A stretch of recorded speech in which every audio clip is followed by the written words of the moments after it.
Hello class 9th बेटे, आज मैं आपका काव्यांश पोर्शन जो पोर्शन है आपका, उसमें थर्ड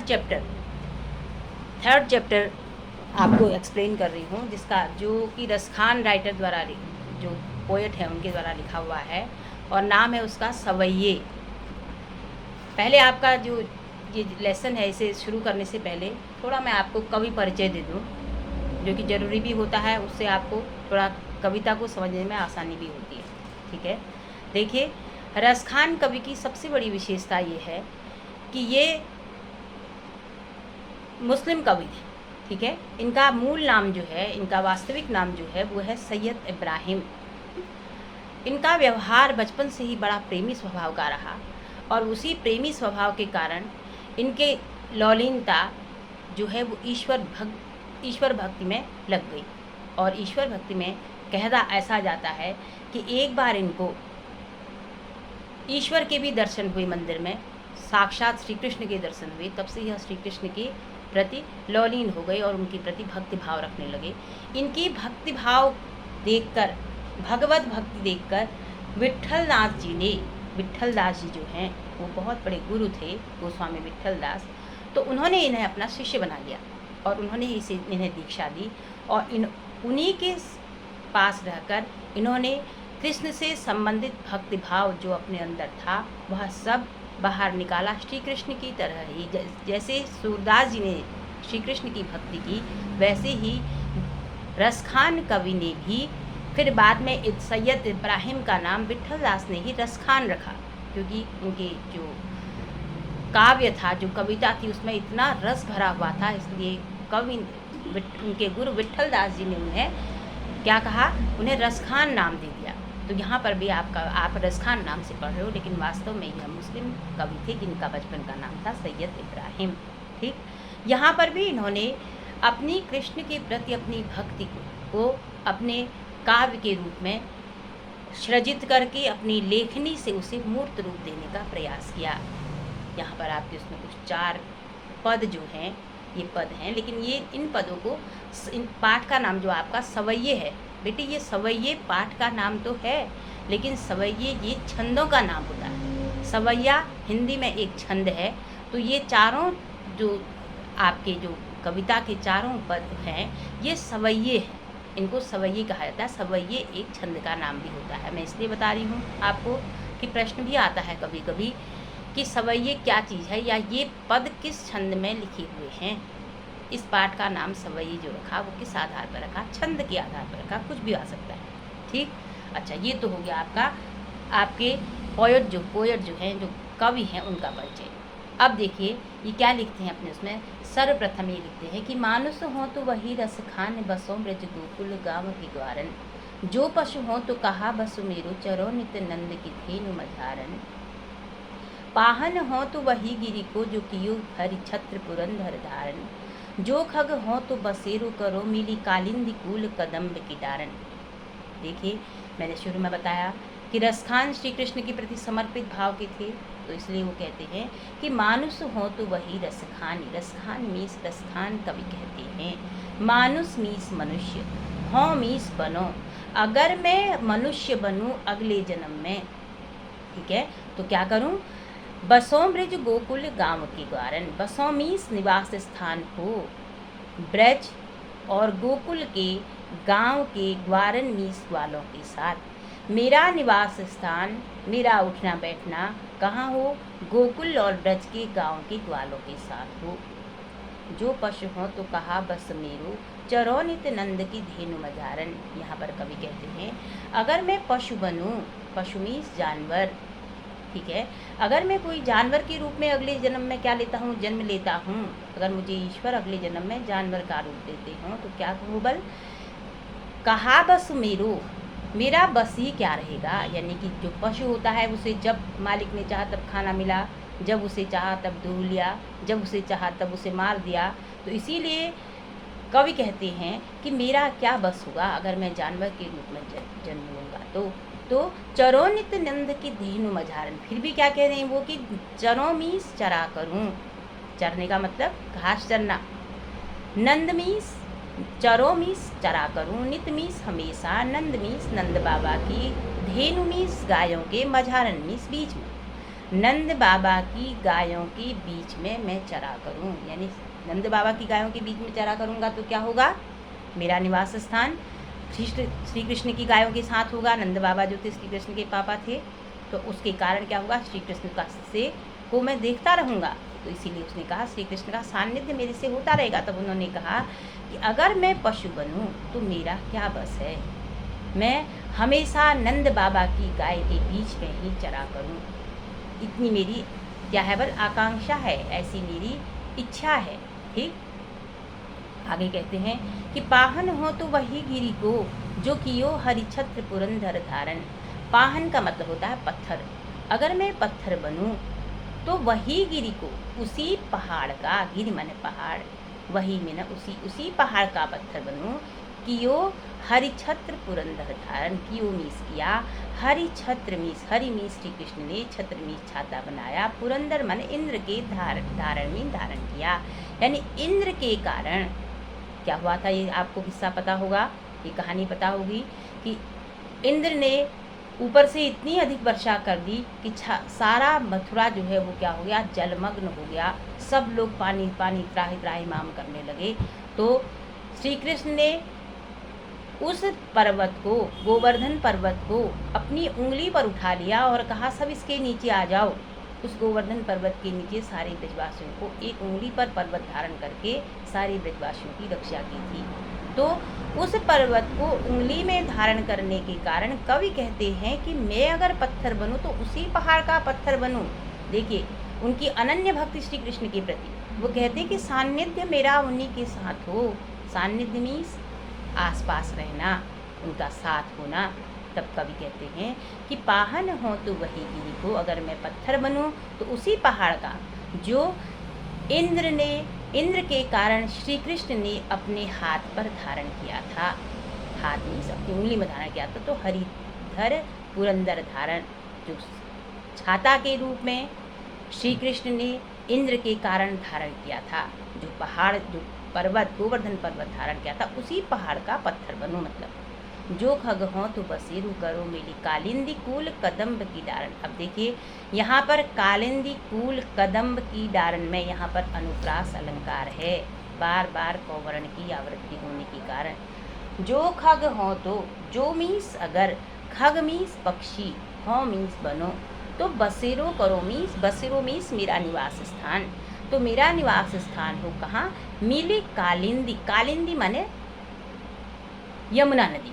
ठीक है, यमुना नदी को कालिंदी भी कहते हैं। कूल माने किनारे, कदम्ब मीस कदम्ब के पेड़ की, डारन मीस डाल में, यानी यमुना नदी के किनारे कदम्ब के पेड़ की डाल पर ही मेरा क्या हो, नीड़ हो, घोंसला हो या नेस्ट हो। ठीक, जो खग हो तो बसेरू करो, अगर मैं पक्षी बनूं तो मेरा निवास स्थान यमुना नदी के किनारे खड़े कदम्ब की पेड़ की डाल पर हो। क्यों कहा उन्होंने कदम्ब की पेड़ की डाल पर, क्योंकि यमुना नदी के किनारे कदम्ब की पेड़ की डाल पर बैठकर श्री कृष्ण क्या करते थे, बंसी बजाते थे, बांसुरी बजाते थे। तो इसलिए वो कह रहे हैं कि मैं अगर पक्षी के रूप में वहाँ निवास करूँगा तो मैं कृष्ण का सान्निध्य पाता रहूँगा। देखिए मैंने बताया था आपको कि वह रसखान कवि की श्री कृष्ण के प्रति समर्पण की भावना, अनन्य भक्ति की भावना है, जिसके कारण कि उनके मन के जो शब्द हैं, जो उनके मन के भाव हैं, वो इस कविता के रूप में आप इस पाठ में निकल रहे हैं। अब ये तो हो गया आपको अर्थ। अब देखिए इसके आधार पर आपके क्या क्वेश्चन आंसर बनते हैं। इस कविता के आधार पर, कविता के आधार पर आपका पहला प्रश्न बनता है कि रसखान कवि अगले जन्म में कहाँ निवास करना चाहते हैं और क्यों, कहाँ निवास करना चाहते हैं। मैंने आपको बताया गोकुल और गांव के ग्वालों के बीच में, गोकुल और ब्रज और गोकुल के गाँव के ग्वालों के बीच में, वहीं के गांव में निवास करना चाहते हैं और उनके ग्वालों के साथ रहना चाहते हैं। क्यों रहना चाहते हैं, क्योंकि वह श्री कृष्ण की लीला भूमि से, उनको अब श्री कृष्ण की लीला भूमि से, श्री कृष्ण की जन्मभूमि से लगाव है और इसलिए वह उनके साथ अपनी अनन्य भक्ति की तृप्ति के लिए निवास करना चाहते हैं। ठीक, अच्छा अगला प्रश्न बनता है आपका रसखान मनुष्य के रूप में अगले जन्म में क्या बनना चाहते हैं? अगले जन्म में रसखान कवि जो है वो मनुष्य के रूप में क्या बनना चाहते हैं? मनुष्य के रूप में क्या बनने, ग्वाला बनना चाहते हैं। कहाँ? ब्रज और गोकुल और ब्रज के जो ग्वाले होते हैं वो ग्वाले बनना चाहते हैं, जिनके कारण कि श्री कृष्ण के साथ उनका बना रहे। फिर है पशु बनने की स्थिति में क्या बनना चाहते हैं? पशु बनने की स्थिति में वो गाय बनना चाहते हैं, वो भी कहाँ की? जो कि नंद बाबा की गायों के बीच में चरा करे। और पक्षी के रूप में क्या बनना चाहते हैं वो? अगर पक्षी के रूप में वो चाहते हैं कि मेरा बसेरा जो है वो कहाँ हो? कालिंदी कूल कदम्ब की डारन, कालिंदी नदी के किनारे कदम्ब के पेड़ पर। अब एक प्रश्न और बनता है आपका कि रसखान कवि पत्थर क्यों बनना चाहते हैं?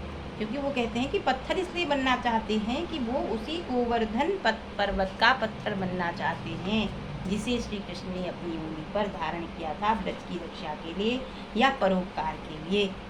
ठीक, ये और इसके अलावा सबसे पहली बात मैं आपको बता दूं, ये सारे जो जितने सवैया हैं, जितने ये छंद में रची सवैया छंद में रची हुई जो रचनाएं, ये सब ब्रज भाषा में।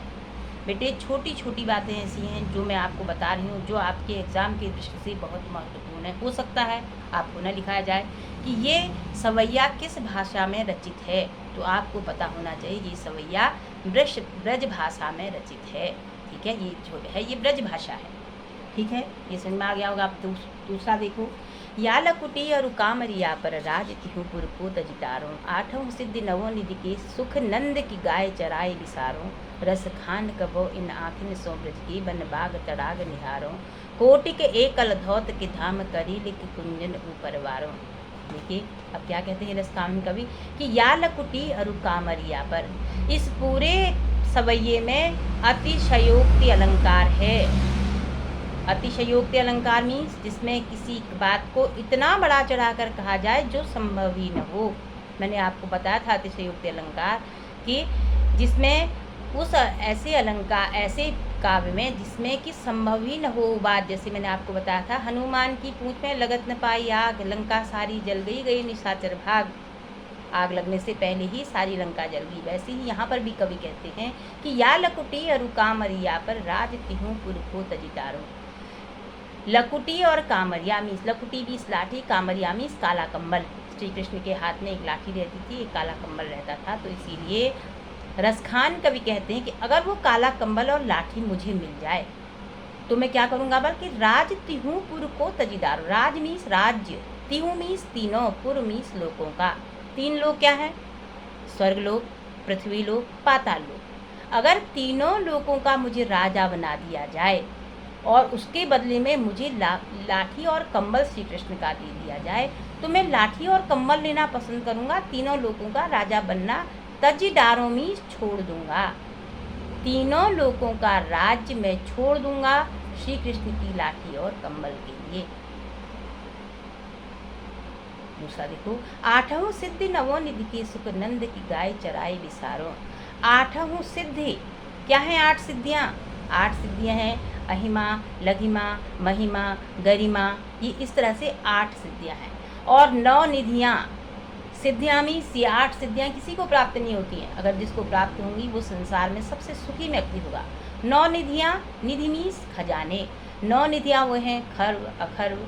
तो इस तरह से 9 निधियाँ हैं। उन 9 निधियों के सुख भी मैं नंद की गाय को चराने में क्या कर दूँ, भूल जाऊँ। अष्ट सिद्धि हैं, मैंने आपको बताया, अणिमा, महिमा, रघिमा, गरिमा, प्राप्ति, प्रकाम्य, इशित्व, वशित्व। और 9 निधियाँ क्या हैं? 9 निधियाँ हैं पद्म, महापद्म, शंख, मकर, कच्छप, मुकुंद, कंद, नाल, खर्व, कुबेर और निधियाँ। देखो ये मैं इसलिए बता रही हूँ, ये आते हैं प्रश्न में, अभी आपको बताऊंगी मैं। ठीक है, 8 सिद्धि और 9 निधि के सुख अगर मुझे मिल जाएं और उसके बदले में नंद की गाय चराई बिसारों। बिसारों मैंने भूल जाऊँ नंद की गाय को चराने में। नंद बाबा की गाय मुझे चराने के लिए मिल जाए और मुझे उसके बदले में मैं 8 सिद्धि और 9 निधि के सुख भी बिसारों में भूल जाऊंगा। उसमें मुझे इतना सुख मिलेगा नंद बाबा की गायों को चराने में कि मैं उन सिद्धि और निधियों को के सुख को भूल जाऊंगा। रसखान कबो इन आँखिन सो ब्रज के बन बाग तड़ाग निहारों। रसखान कवि कहते हैं कि कबो इन आँखिन, कब अपनी इन आँखों से मैं कि ब्रज के वन बाग यानी ब्रज के जंगल बगीचे और तड़ाग मीन्स तालाब निहारों मीन्स देखूंगा। मैं कब अपनी इन आँखों से ब्रज के जंगल बगीचे सरोवर तालाब को कब देखूंगा, कब मेरे लिए वह अच्छा दिन आएगा या मेरी आँखों को सुकून मिलेगा जब मैं इन चीज़ों को अपनी आँखों से देखूंगा। निहारों मीन्स देखना। कोटिक एक कलधौत के धाम करील के कुंजन ऊपर वारू। करील के कुंज में भी अनुप्रास अलंकार है। अब यहाँ पर क्या करते हैं, कहते हैं रसखान कवि कि कोटिक एक कलधौत के धाम। देखिए कोटिक मीन्स करोड़ों, कलधौत मीन्स होता है सोना, ठीक है। करोड़ों सोने के धाम मीन्स घर। अगर मुझे करोड़ों सोने के घर मिल जाएं तो करील के कुंजन ऊपर वारू मीन्स करील के कुंजन का मतलब है करील एक कांटा होता है, वो कांटे की कुंजन मीन्स झाड़ियाँ। तो करील का कांटा ऐसा होता है कि पृथ्वी से उगता है और गोलाई में फिर दूसरी जगह अपनी जड़ फेंकते हुए वहाँ पर गोल नुमा बनाता है। ऐसे चारों तरफ से खुद ही, क्योंकि वो जंगली है तो खुद ही पैदा होता है, खुद ही इस तरह से चारों तरफ बना करके एक गोल जैसे इग्लू होता है वैसे इग्लू की तरह घर बना देता है।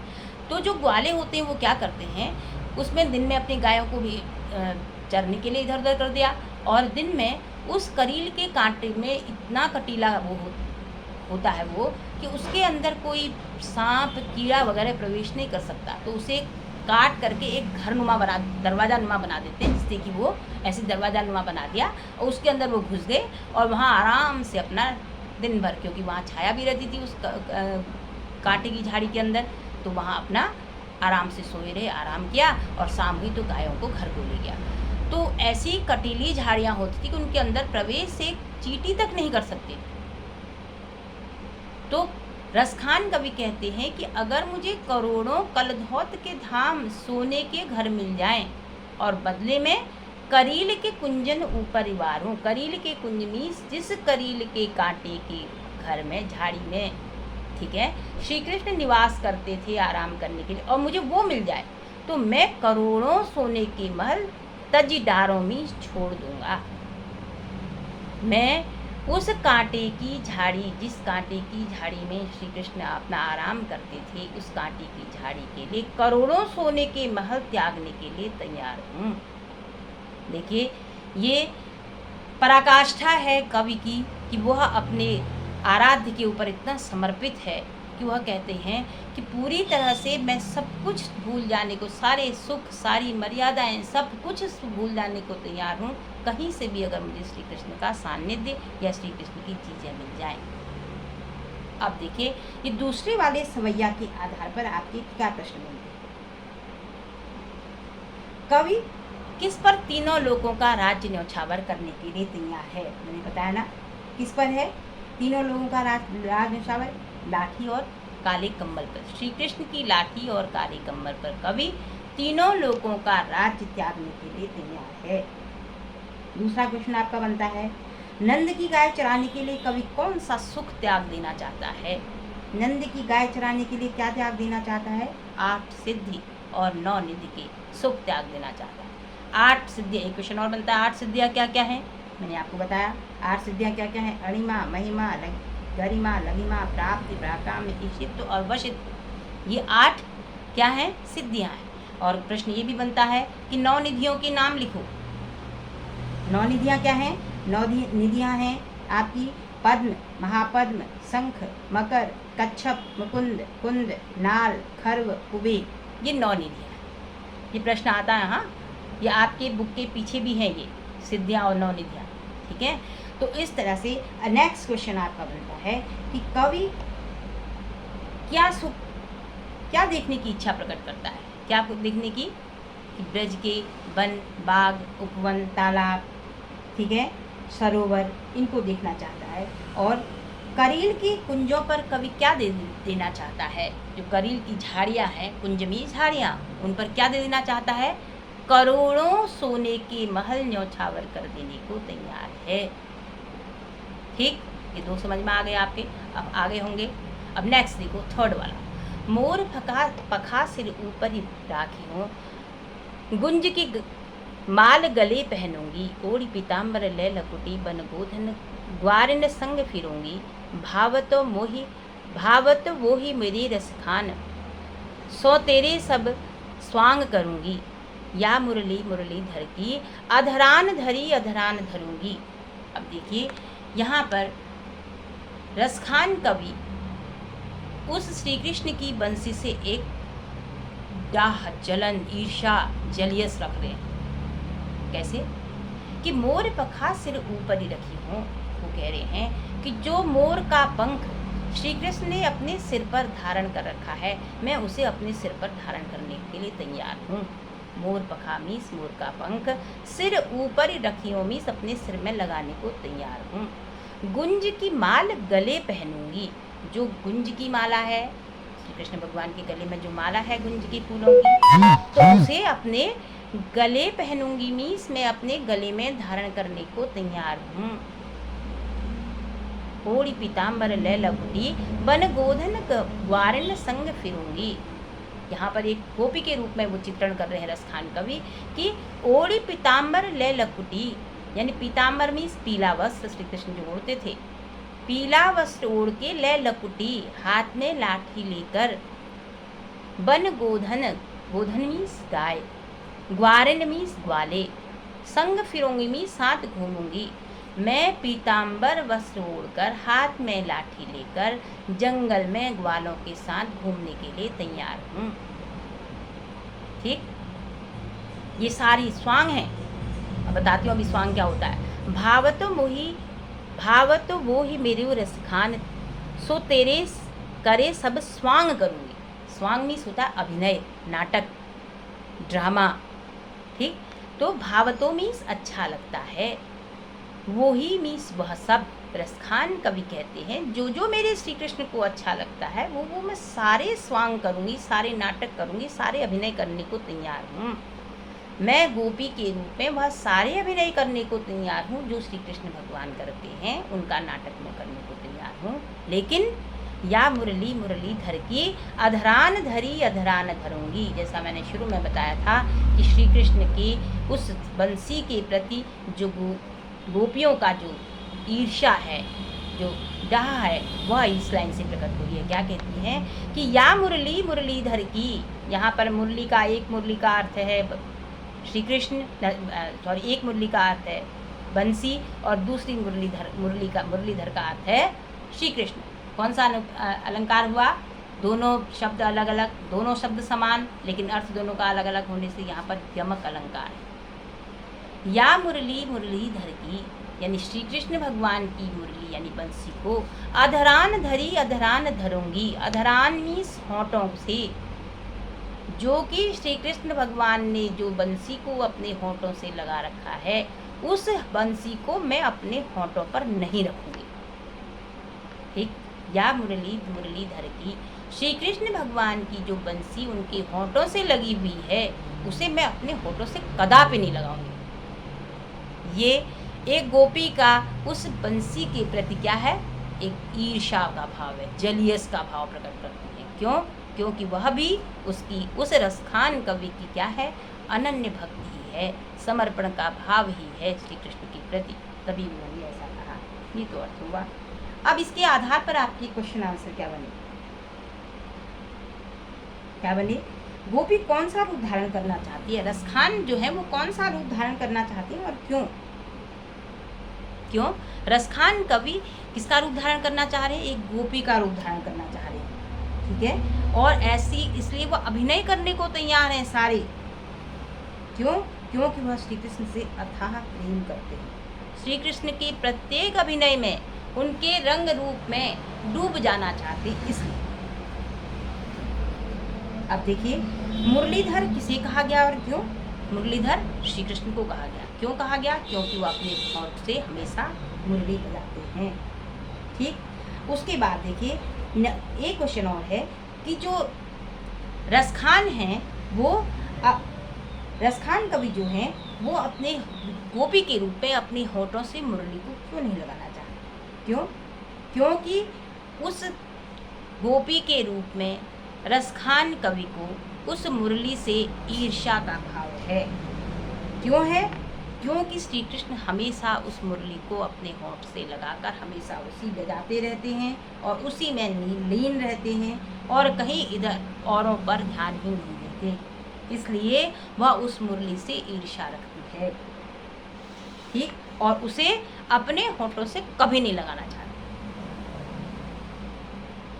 ठीक। उसके बाद मोर के, अच्छा, एक मोर पखा किसे कहा गया? जो मोर के पंखों, मोर से बने पंखों का पंख होता है जो श्री कृष्ण भगवान अपने सिर पर धारण करते हैं, उसे मोर पखा कहा गया। ठीक बेटे, ये 3 आपके कंप्लीट हो गए।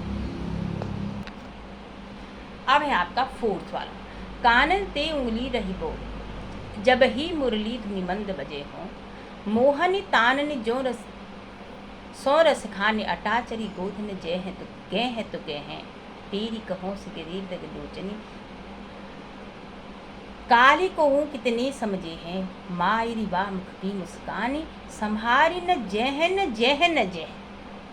देखिए यहाँ पर रसखान कवि फिर गोपी के रूप में ही चित्रित करते हैं स्वयं को। वो कहते हैं कि कानन दे उंगली रही भो,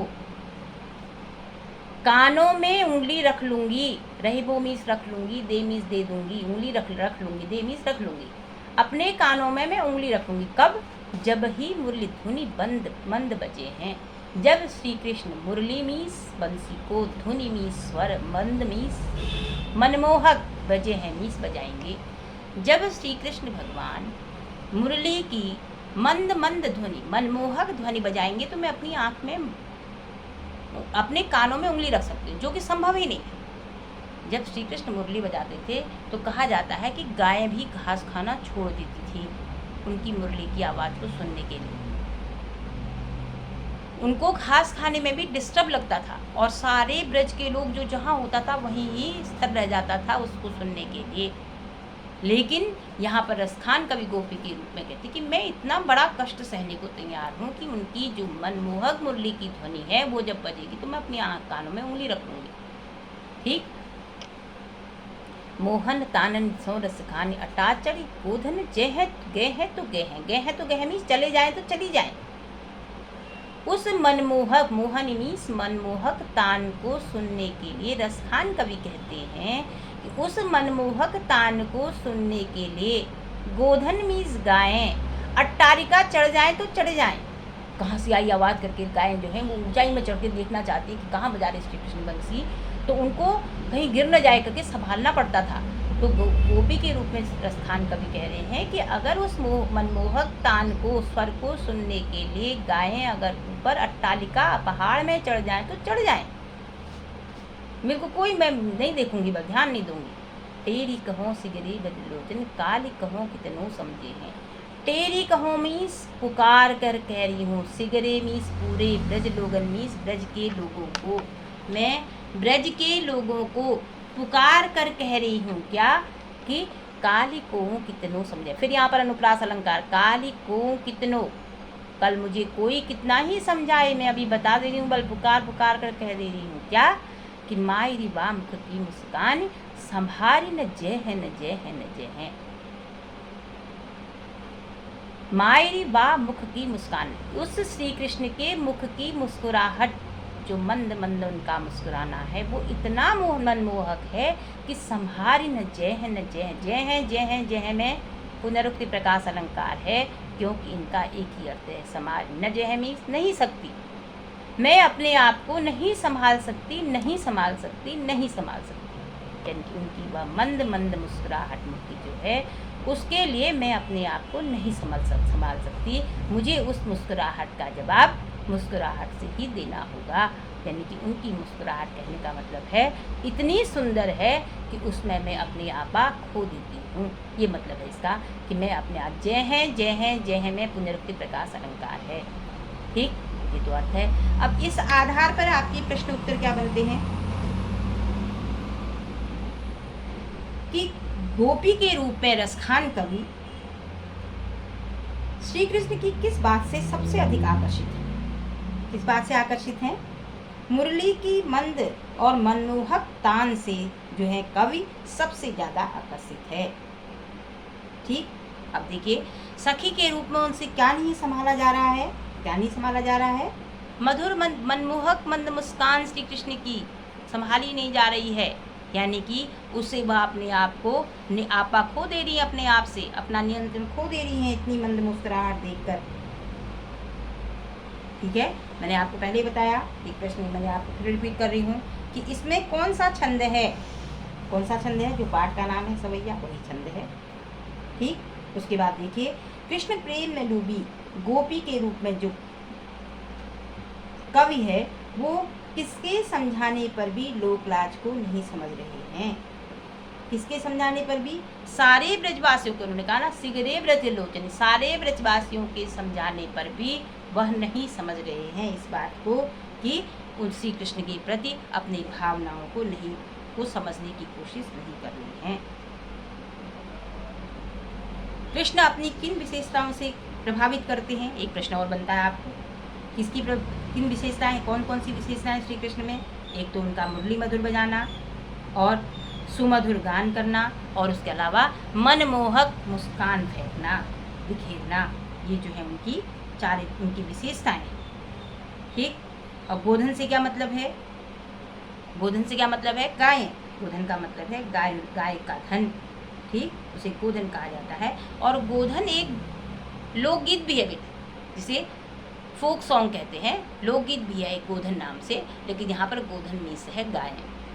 ठीक, अब देखिए आपके जो बुक के क्वेश्चन आंसर उन्हें थोड़ा एक्सप्लेन कर दूँ। ब्रजभूमि के प्रति कवि का प्रेम किन रूपों में अभिव्यक्त हुआ? मैंने फर्स्ट वाली सवैया में बताया, कौन सी उसमें अभिव्यक्त हुआ?